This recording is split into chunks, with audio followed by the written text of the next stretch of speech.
Hello, beautiful people. Welcome to Sunday Sneak Peek.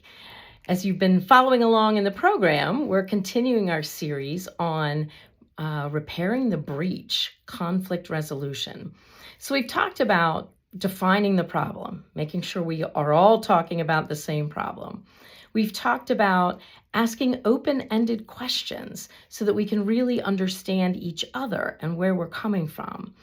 And we've talked about empathetic listening, trying to not only listen with our ears to what they're saying, but listening with our heart to what they're feeling and how people are responding emotionally to a problem. Today, we're looking at trying to tell our story as a way of helping people understand why this conflict is important to us. And so it's important to share stories, even though it feels vulnerable. Most of us like to pretend we're playing cards, and we like to keep our cards close to our chest. And so we don't want people to see what kind of hand we have. But unfortunately, in conversation, and especially in conflict resolution, that's the worst play you can make. Because here's what happens.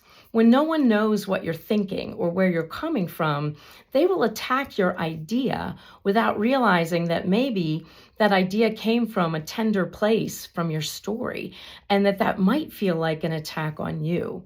But when we share our stories, when we tell people why we're coming at this problem from a particular angle, oftentimes that does three things. First of all, it creates a connection.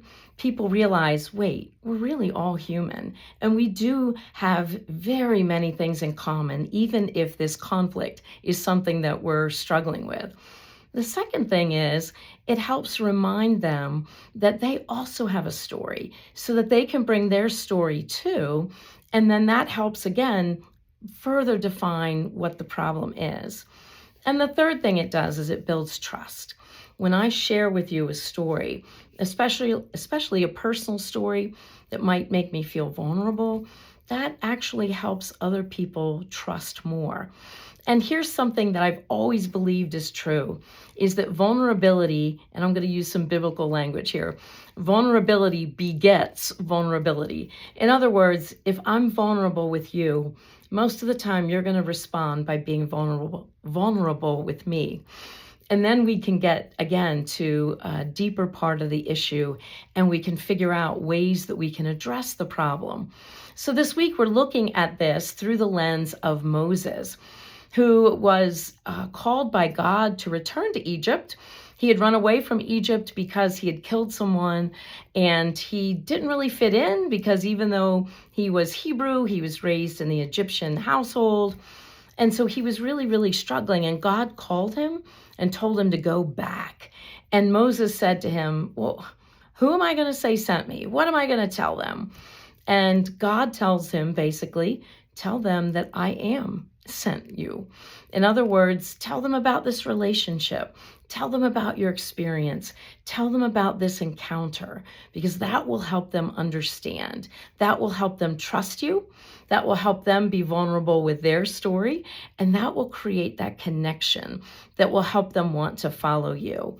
So I hope you'll join us this week as we explore what it means to share your story around a conflict so that we can come to answers that are so much more powerful and satisfying for everyone, so that everyone feels like they've been heard, they've been listened to, and so that we really come up with a much, much better solution than one person or another, where maybe hopefully everyone feels like they're going to win.